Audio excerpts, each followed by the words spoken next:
संगत व मातृशक्ति, आज सदगुरुदेव महात्मा मंगत राम जी महाराज के मुखारविंद से ये वाणी भक्ति के ऊपर है। इसके कुछ अंश मैं पहले पढ़ देता हूं, उसके बाद भक्ति के विषय पे विचार करेंगे। भगत भाव मन में रखो, सुनियो साच संदेश। मंगत मार्ग मुक्त का, हर रूप में करे प्रवेश। भगत भाव मन में रखो, सुनियो साच संदेश। मंगत मार्ग मुक्त का, हर रूप में करे प्रवेश। साची भगत का सुनो विचार, बंधन जाए पाए मोक्ष द्वार। सत स्वरूप पर रखे विश्वास, सत की खोज सब हरे तराश। भगत भाव मन कुटल को हरया, सतपुरुष की सरनी पड़या। साची भगत मन देवे आनंद, सिमरे नित ही परमानंद। आद जुगाद भगत परवान, भगत पाए पर से निर्वाण। साची भगत अंतर ले, मन का मिटे कलेश। मंगत दुर्लभ भगत है, पर से तत् जगदीश।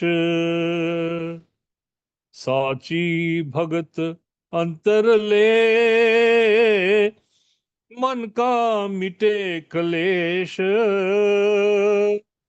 मंगत दुर्लभ भगत है, पर से तत् जगदीश।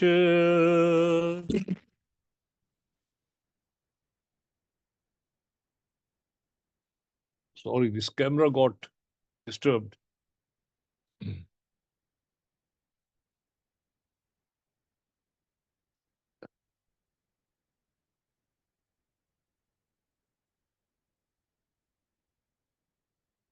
भक्ति भक्त भगवंत गुरु, चतुर नाम वसु एक। ये हमारे सदग्रंथों का ज्ञान है कि भक्ति भगवान से अभिन्न है। अभिन्न यानी भक्ति और भगवान एक ही है। जैसे भगवान अनंत है, निर्वचनीय है, वैसे ही भक्ति भी अनंत है। कोई एक व्यक्ति पूरी भक्ति को तर नहीं सकता, ना ही अपने हृदय में समा सकता है। बड़े से बड़ा भक्त, उसमें भक्ति का एक अंश प्रकट होता है, बिकॉज इस ह्यूमन फॉर्म में इतनी कैपेसिटी नहीं है कि पूर्ण को ग्रहण कर सके। वेद कहता है भजनम भक्ति ही भजनम नाम रसनम। मतलब ये है कि भक्ति का मतलब है भगवान का रस लेना। जैसे गाय चारा चर लेती है और बाद में बैठ के आराम से आंख बंद करके धीरे धीरे उसका रस लेती है, उसी तरह से भक्ति करने वाला भी प्रभु का सिमरन करने के बाद उसका ध्यान करता है, उसके गुणों का रस लेता है। अब भगवान तो रस का अथाह सागर हैं। अगर हम उनको अपने मन में लाएंगे, यानी अपने मन को भगवान में लगाएंगे, तो हमें भगवान का रस मिलेगा। कितनी मात्रा में मिलेगा, इसमें थोड़ी साइंस आ गई है। जितनी हमारी भक्ति होगी उतनी मात्रा में रस मिलेगा। ये भगवान ने यहां पे कैच रख दिया है। किसी की कोई भक्ति नहीं तो सत्संग में उसको रस नहीं मिलेगा। सोचेगा कब सत्संग खत्म हो, लंगर खाएं, प्रसाद ले और जाएं। किसी को अगर 4 आने भक्ति है तो सत्संग में भगवान उसको 4 आने के बराबर रस देगा। मन कभी सुनेगा, कभी बाहर भटकने चला जाएगा। किसी ने भक्ति को बढ़ाकर 8 आने कर दिया तो अंदर बैठा भगवान उसका रस बढ़ाकर 8 आने कर देगा। आप भक्ति को और बढ़ा दें तो भगवान रस को और बढ़ा देंगे।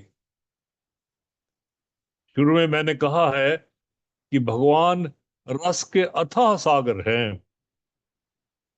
इसलिए जब सदगुरु कहते थे कि अंदर आनंद की बाढ़ आ रही है, वो यही रस उनको मिलता था जिससे वो इतने मगन हो जाते थे। अब भगवान का रस अनंत है, इसीलिए गुरबाणी कहती है नाम खुमारी नान का चढ़ी रहे दिन रात। जिसको ये रस मिलना शुरू हो जाता है उसको और किसी चीज की जरूरत नहीं रहती।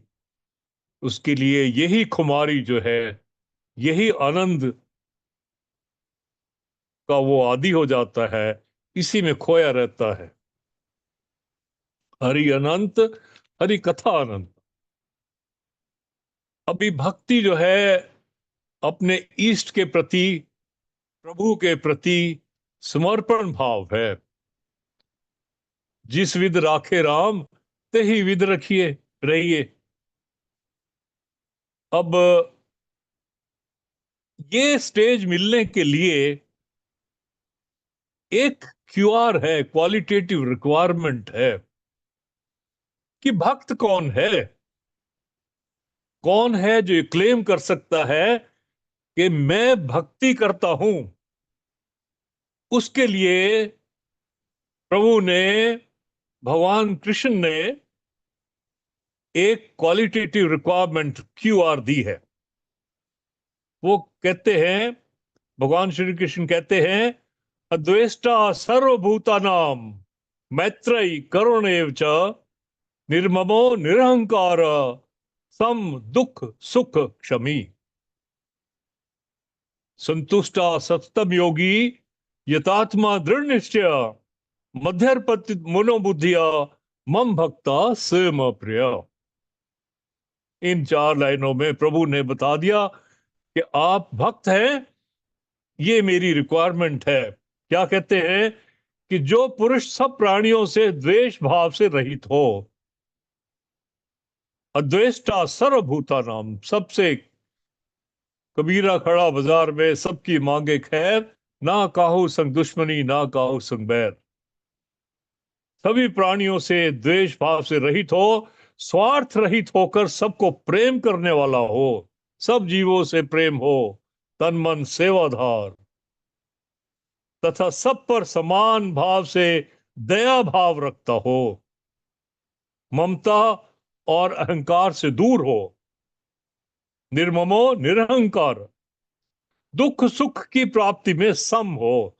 समता जो सदगुरुदेव समझाते हैं, वो स्थिति पहुंचने के लिए अगर सदगुरु का दिया हुआ ज्ञान हम ग्रहण कर लेते हैं, तो ये समता की स्थिति आ जाएगी जो भगवान कृष्ण कह रहे हैं कि दुख सुख में वो एक सम रहे,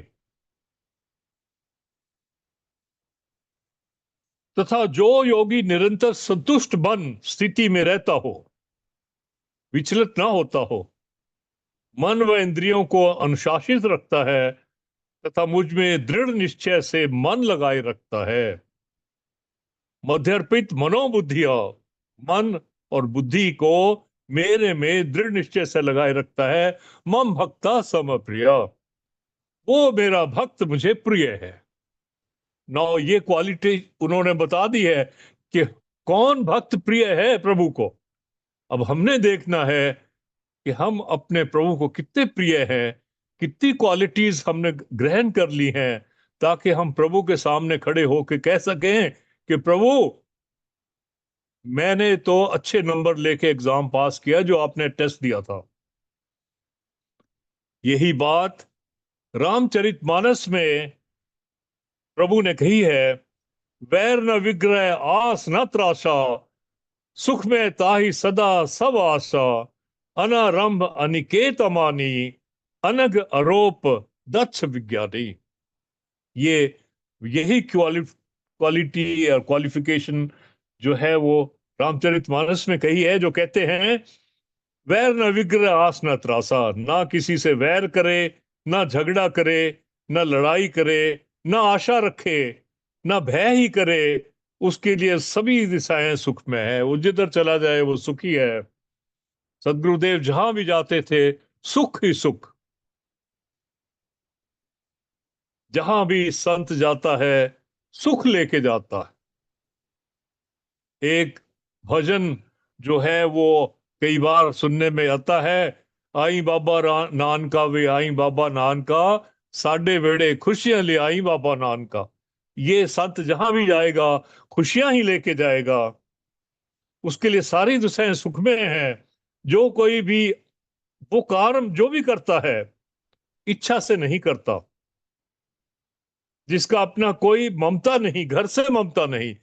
इसमें तो कहा है कि उसका कोई घर नहीं, घर नहीं मतलब उसको किसी ऐसा घर नहीं जिससे उसकी ममता हो। सदगुरुदेव इसलिए एक जगह बैठ के सिमरन भी नहीं करते थे, ऐसा ना हो कोई प्रेमी समझे कि यहां पे ममता है। वो मानहीन है, पापहीन है, क्रोधहीन है।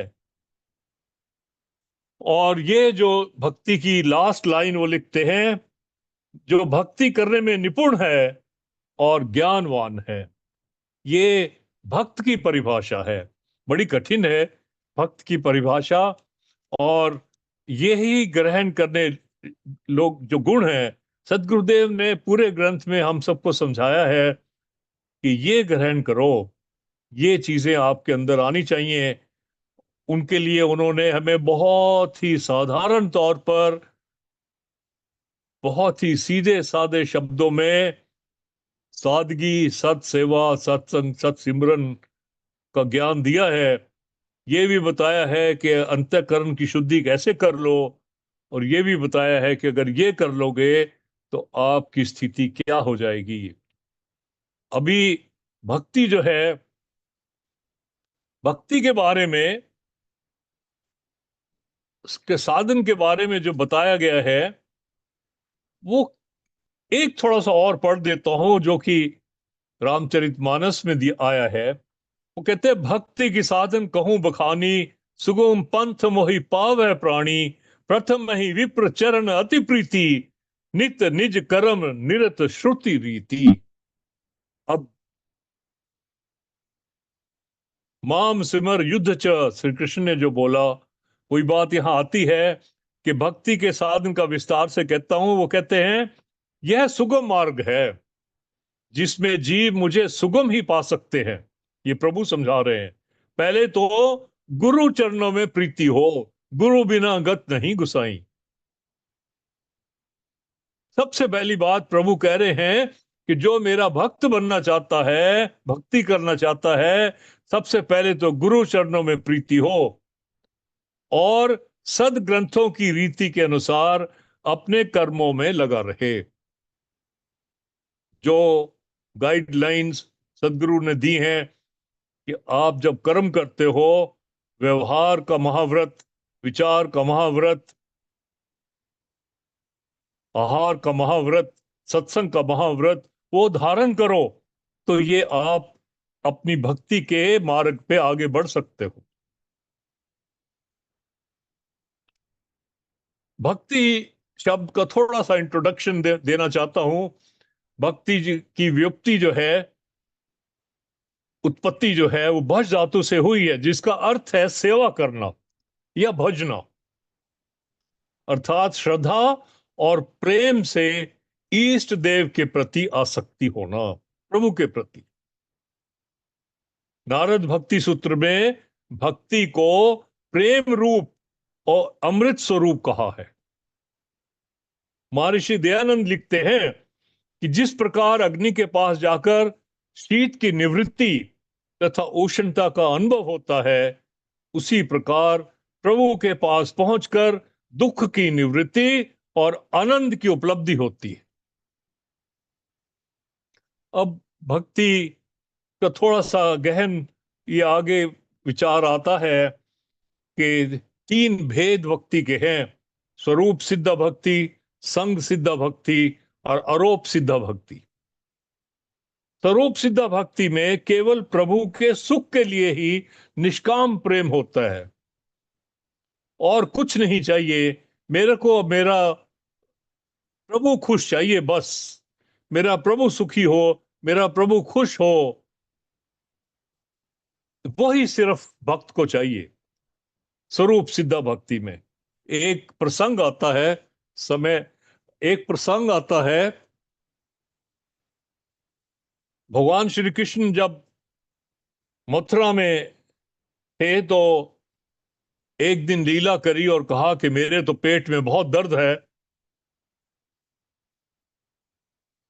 दुनिया इकट्ठी होगी, जितने वैद्य आए सब, लेकिन पेट के दर्द का कोई पता नहीं कर पाया। नारद जी आ गए, बोला कि प्रभु क्या लीला कर रहे हैं ये। तो उन्होंने कहा कि ऐसा करो, उद्धव को बुलाओ। उद्धव उद्धव को बुलाया गया। उसको बोला कि उद्धव, मेरे पेट में जो दर्द तभी ठीक हो सकता है अगर तुम मेरे किसी भक्त के पैरों को धो के वो चरणामृत ला के मेरे को पिलाओ, तो मेरा ये पेट का दर्द ठीक हो सकता है। अब सबसे पहले तो सबने सोचा कि उनकी जो धर्मपत्नी रुक्मिणी जी है, उनसे नजदीक कौन हो सकता है, उनसे ज्यादा इनको कौन प्यार करता होगा। उनके पास गए, उन्होंने हाथ जोड़ दिए कि अरे ये क्या पाप करवा रहे हो मेरे से, मैं ऐसा नहीं कर सकती, अपने पैर धो के उनको कैसे दे सकती हूं। सबने बार बार ये मना किया। आखिर में भगवान ने कहा कि तुम जाके वो गोकुल जाओ, वहां पे जो गोपियां हैं उनको पूछ लो। तो उद्धव जी गए, जाके उनको कहा कि प्रभु के पेट में बहुत दर्द है और कहीं से भी ये दवाई नहीं मिल रही। उन्होंने कहा है कि अगर कोई उनको प्रेम करने वाला अपना चरण धो के उनको पानी दे देगा, चरणामृत दे देगा, तो उनका ये पेट दर्द ठीक हो सकता है। अब पता है कि प्रभु को ये देने से कितना पाप लग जाएगा। गोपियों ने एक सेकंड नहीं लगाया, फटाफट पानी लाई, बर्तन रखा, पैर धो के उसमें दिया कि हमारा जो बने सो बने, आप ये प्रभु के लिए लेके जाओ ताकि उनका पेट दर्द ठीक हो जाए। यह है स्वरूप सिद्ध भक्ति। इसमें सिर्फ प्रभु के सुख के लिए ही निष्काम प्रेम होता है। दूसरी दो भक्तियां जो मैं बताई हैं उनको समय नहीं होगा अभी। संग सिद्ध भक्ति, इसमें कर्म और ज्ञान का मिश्रण होता है, यानी कर्म भी करो, वर्ण आश्रम धर्म का पालन भी करो, भक्ति भी करो। मन तो प्रभु में रहे और इंद्रियों से धर्म का पालन विहित करता रहे।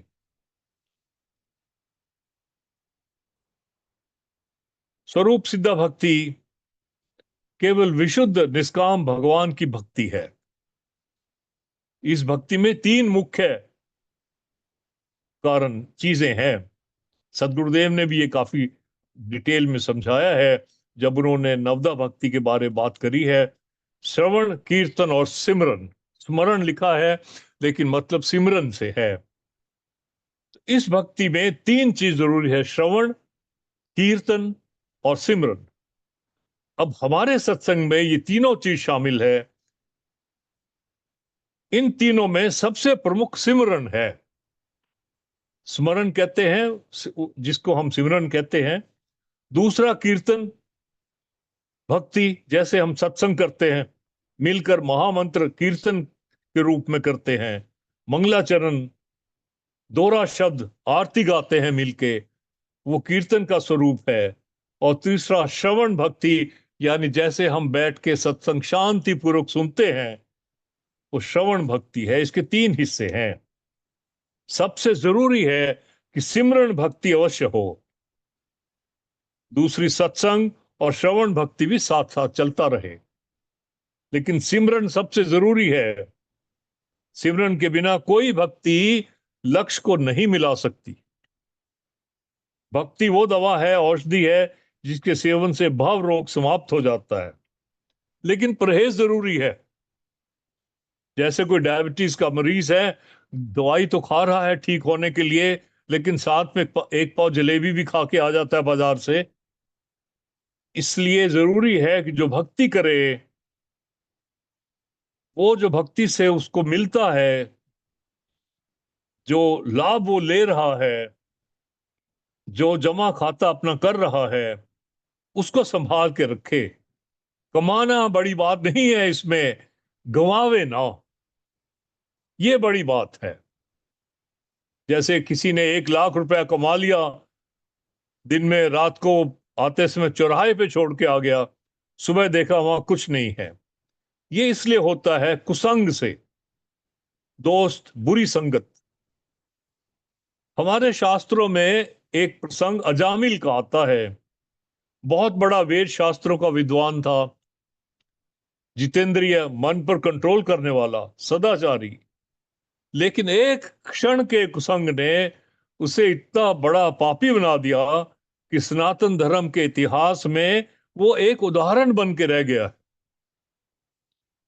अब कुछ चीजें हैं जो भक्ति में बाधक है, उनको समझना भी जरूरी है। दो प्रकार के बाधक तत्व हैं। एक है तपुया चरण और दूसरा है आध्यात्मिक सुस्ती। ये दो दोष ऐसे हैं जो भक्ति में सबसे बड़े बाधक हैं। यानी एक तो जैसे तपुया चरण का मतलब है कि आज मन इधर है, कल उधर है, परसों उधर है, कहीं भी टिका हुआ है नहीं। आज ये मंत्र कर लिया, कल वो कर लिया, परसों वो कर लिया। सदगुरुदेव ने कहा है कि जो सिमरन में आप कर रहे हो उसी के ऊपर चलो, तब आप आगे बढ़ सकते हो। इसलिए एक महामंत्र दे दिया। जो प्रेमी भाग्यवान थे उनको सदगुरु से मिल गया गुरु मंत्र, और जो हम लोग पीछे से आए हैं हमें महामंत्र दे के गए हैं। तो इसलिए बदली मत करो, जो एक शुरू किया है उसमें चलते। ऐसे है जैसे एक किसान कुआं खोद रहा है पानी लेने के लिए, निकालने के लिए। उसको कोई आके कहता है यार तू इस कॉर्नर नहीं उस कॉर्नर में खोद, तो वहां चला जाता है।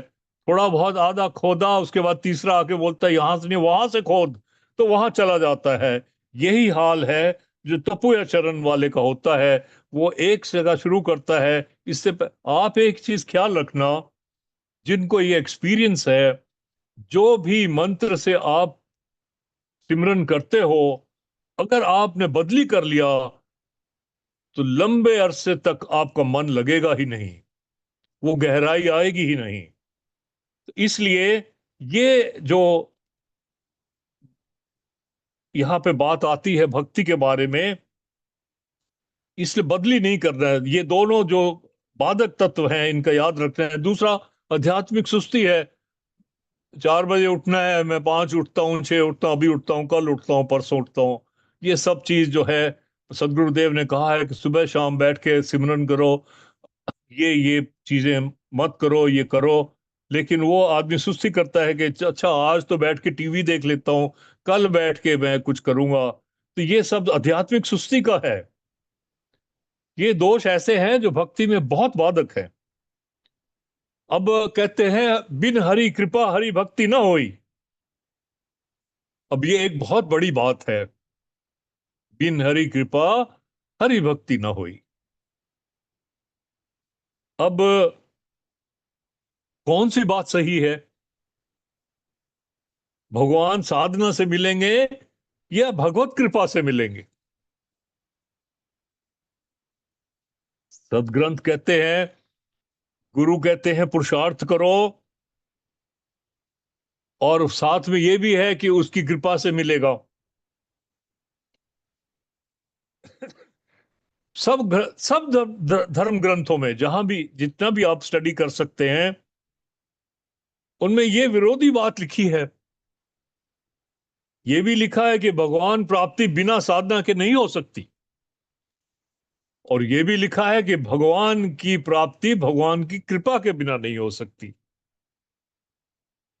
अब जो दोनों बातों को सुनता है, वो अपने मुआफक वाली बात को अपना लेता है कि ठीक है, जब भगवान कृपा करेंगे तो हम भगवान को पा लेंगे, भक्ति कर लेंगे। और इस प्रकार से अनादि काल से अब तक अपना लक्ष्य नहीं प्राप्त कर सकता। भगवत में भगवान श्री कृष्ण उद्धव से कह रहे हैं कि केवल भक्ति से मैं प्राप्त किया जा सकता हूं, तत्प्रसोदात परम शांतिम, गीता में लिखा है। साधना और कृपा दोनों सही हैं।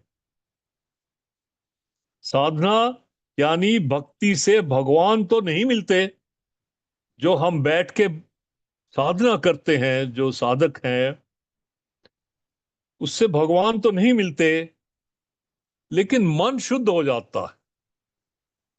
धीरे धीरे धीरे धीरे मन की बहुत बड़ी शक्ति है। कबीरा मन निर्मल हुआ जैसे गंगा नीर, पाछे पाछे हरि फिरे कहत कबीर कबीर। सब जग मन का खेल है, कर अंतर माही विचार, मंगत जब मन निर्मल हुआ आपे रूप करतार। ये बात यहां पे आती है, बड़ी टेक्निकल इशू है ये। जब अध्ययन करते हैं तो पता लगता है कि मन शुद्ध होना जरूरी है।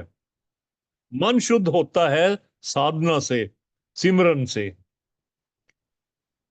खाली रसना से काम नहीं चलता। कोई जोर जोर से आरती करे, कोई जोर जोर से राम राम करे, जो भी भजन करे, रसना से नहीं होता। सदगुरुदेव ने बता दिया है कि जो अंतर मन से होता है उसी का लाभ होता है। लेकिन प्रभु को याद करे, उस याद में अगर कभी आंसू बहाए, उसकी बात सुन के अगर मन में उमड़ जाए, तो इसका मतलब है कि अंतःकरण शुद्ध हो रहा है। जब अंतःकरण शुद्ध हुआ तो बर्तन बन गया, उसका कूड़ा कचरा जो संसार है वो साफ हो गया। तभी जाके वो आंसू निकलेंगे।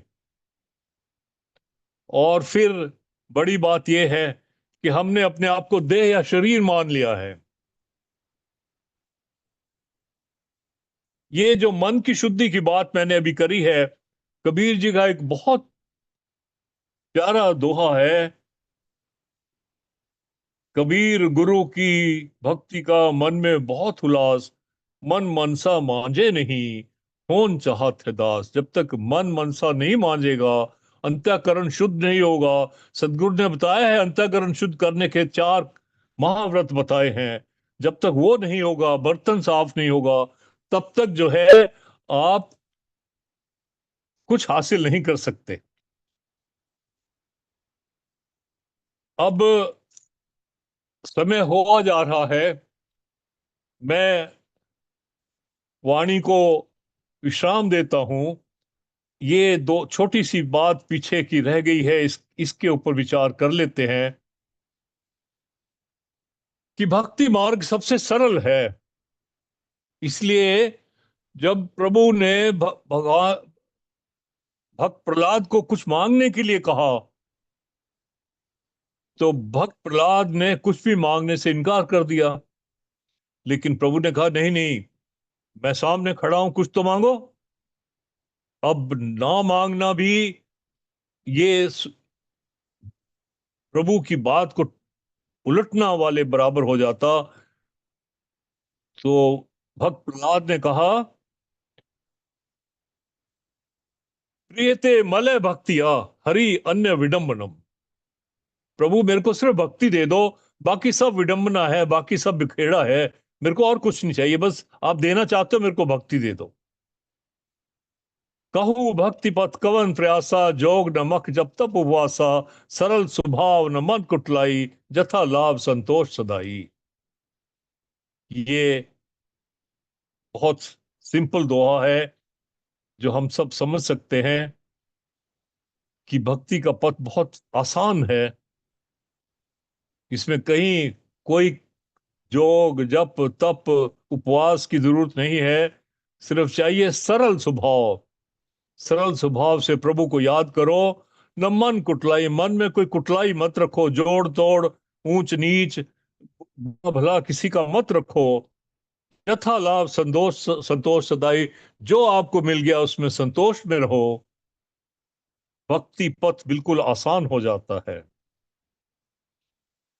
और प्रभु ने कहा है कि जो मेरा चिंतन करता है मैं उसी का हो जाता हूं। इसलिए हर समय हर जगह हर हाल में उसी का चिंतन करना चाहिए। कोई नियम नहीं है। उसका स्वरूप ध्यान में करके उसको याद करें, यही भक्ति मार्ग है। ना कोई जाति है, ना कोई रूप है, ना कोई दुराचारी है। भगवान की शरण में सब क्षमा हो जाता है। प्रभु ने रावण को भी माफ किया, वाल्मीकि जी को महर्षि बना दिया, कंस को भी माफ किया, उसका भी उद्धार कर दिया। तो ये प्रार्थना है कि प्रभु हमें भी ये शक्ति दे, ताकि हम भी सदगुरु के बताए हुए रास्ते पे चल के अपना ये जीवन सफल कर सकें। सदगुरु ने भगत के बारे जो कहा है वो मैं बता देता हूं। हमने भगत के बारे क्यूआर तो पढ़ ली है।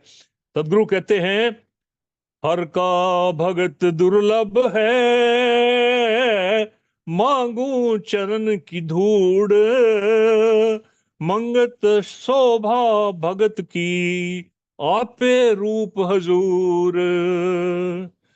हर का भगत दुर्लभ है, मांगू चरण की धूड़, मंगत शोभा भगत की, आपे रूप हजूर।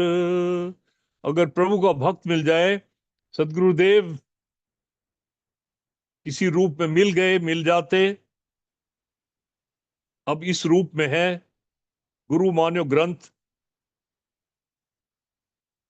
तो उस भगत की शोभा सदगुरु ने कहा है कि आपे रूप हजूर, वही प्रभु का रूप है। सदगुरुदेव ने हमें ये गाइडलाइन दी है, ये ग्रंथ दिए हैं, गुरु मान्यो ग्रंथ। तो यही प्रभु का रूप है। इनको फॉलो करें, इनमें बताई हुई बात को माने और अपना उद्धार करें। ओम ब्रह्म सत्यम सर्वाधार।